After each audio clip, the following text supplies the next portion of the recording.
One day you'll see it will be your time to love, time to love, your time to love, time to love, love.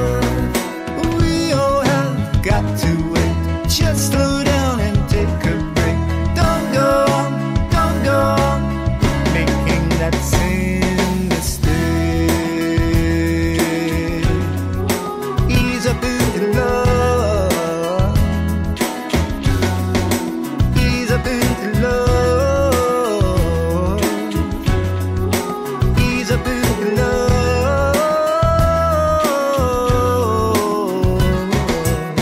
Don't try so hard, it shows. That's just the way love goes. Slow down and take a break. Don't make the same mistake. Ease up, ease up, ease up into love. Ease up into love. Ease up into love. Ease up into love. Ease up into love.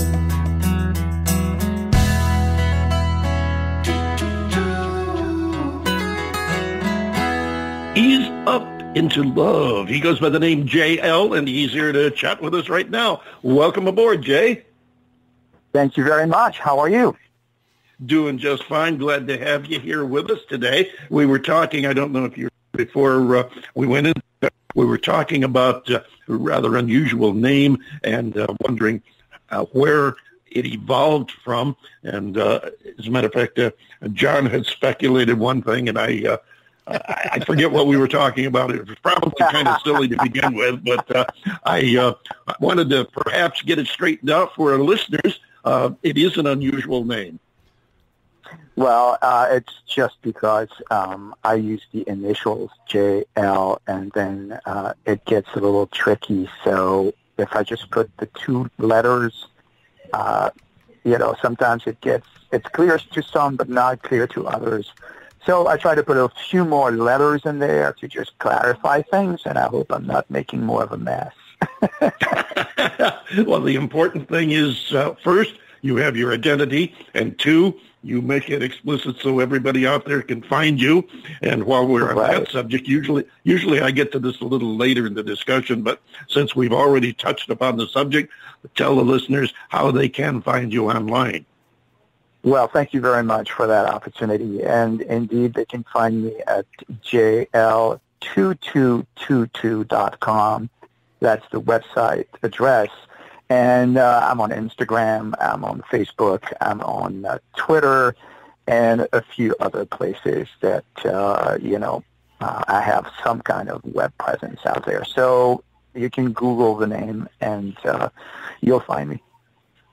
Okay, and for our listeners who might be easily confused, I know from having Googled Jay earlier before I got his press kit, I can assure you, Jay is not the black girl singer from New York City. Okay, I don't get him confused. That is correct. Because she is wonderful, but two different entities. There's also another young lady who is an acoustic singer who's on YouTube with that same name.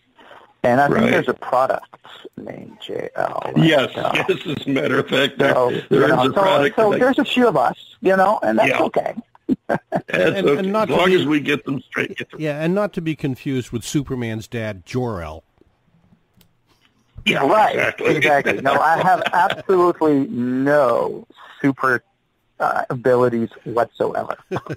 Well, actually, you do, in fact, have one thing that, according to the notes that I have, you have one thing that is kind of super in its own way. I have a lot of respect for the fact it says that you studied at the Music Conservatory in Geneva, Switzerland. Yes, I did. And I did my best to learn a few things. I didn't spend an enormous amount of time there because I was there, for a while, but I definitely wanted to be in New York City and learn a lot more from playing in bands and hanging out with as many of the fantastically talented people you find in this town. But I did spend some time there, so I can read music a little bit. I studied classical guitar, I studied composition, and all these fun things. And here and there they just help out, certainly with playing guitar. So it was a fun time. Loved it. Well, it's quite an accomplishment to have on your resume, because while I'm not personally familiar with it, I know it is a very highly respected conservatory, and I have the utmost respect in you for having attended it. I mean, something like that is thank you. Thank you for mentioning. Got to be mind expanding as well as a learning experience, and I in a joking manner either. That's very serious, but. Yeah, congratulations. That's quite a mark to have on your resume. Tell us a little bit about your release you just played, Ease Up. Well, Ease Up, thank you for asking. Ease Up is the first single that we've released from the new EP. And Ease Up Into Love is the title of the first single. And the EP, Ease Up, has got 5 songs on it that are brand new and came from wanting to put together songs that were uplifting, positive, and sort of countering the overwhelming bunch of headlines that some of us, anyway, are forced to digest on a daily basis, and this sort of, clickbait using headlines that tend to be negative or controversial, I should say. So I wanted to have an EP that had songs that were hopeful, that were positive, that were, hey, looking forward to the future, looking forward to good things happening, and more relaxed. So Ease Up is one of them, of course. And then Take a Holiday, which is the second song on the EP and the second single we're going to be releasing. It's also an invitation to take it easy, to relax and enjoy life and have fun and be less sort of taken in by the, lots of the stuff that's going around internationally or even locally that makes the headlines in the newspapers or certainly the online news. Can you break from all of that? That's a fact.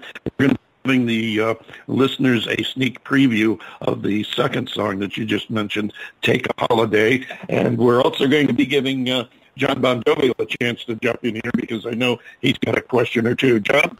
Well, yeah, you had mentioned, Jay, you had mentioned the fact that you want the music to be, upbeat, mood-wise, looking forward to the future.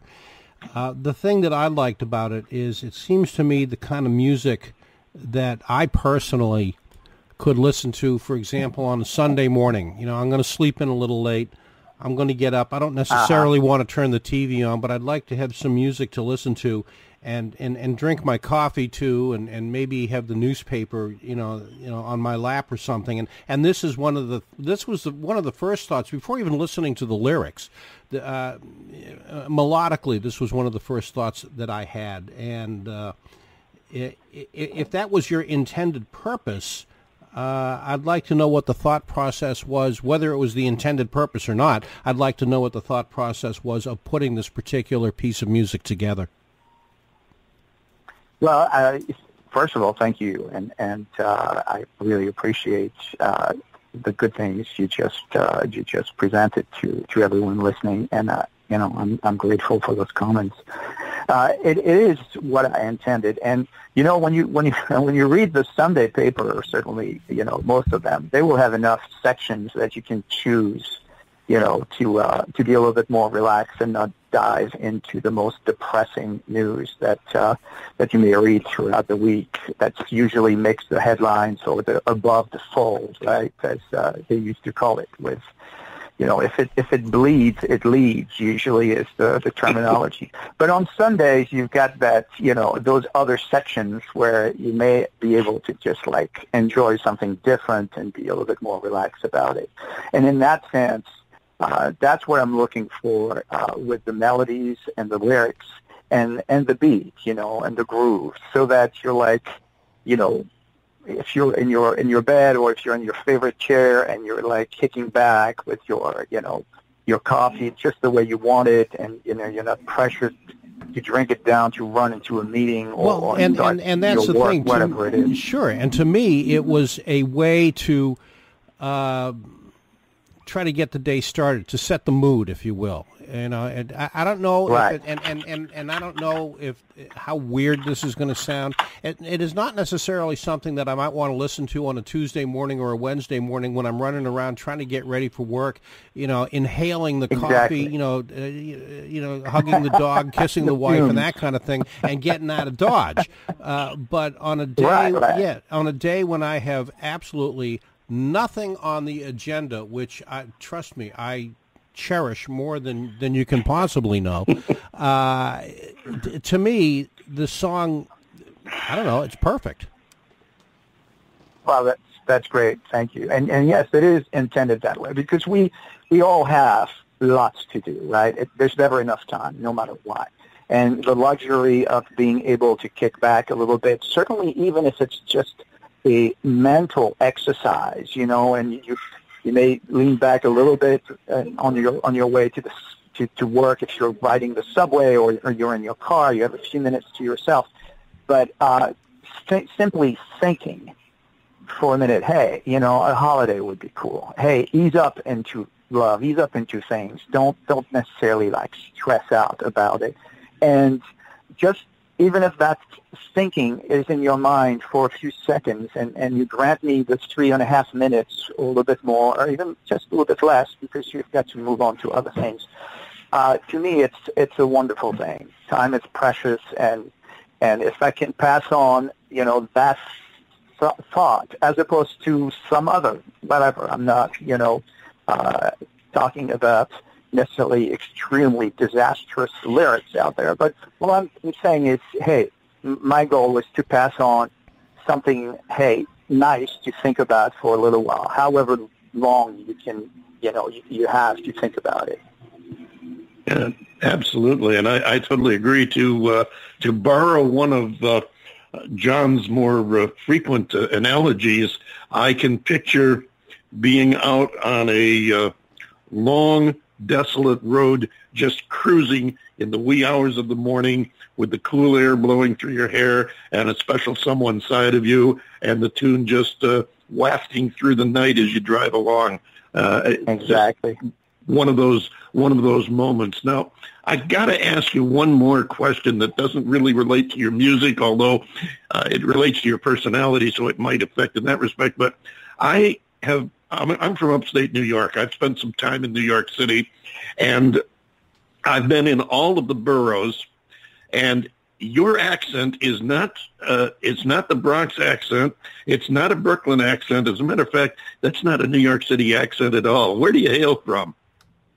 Oh, okay. Well, great question. Thank you for asking. And obviously, you've got a fabulous pair of ears. I was actually born near Geneva. That's how I ended up in school there for a while. But I'm an American citizen, and I traveled a lot with my family, and that's how it came about. So I spent a lot of time in Europe, and I certainly make an effort to speak English as best as I can without sort of having been raised in any of the fabulous boroughs you named. So, I have all these roots, if you will.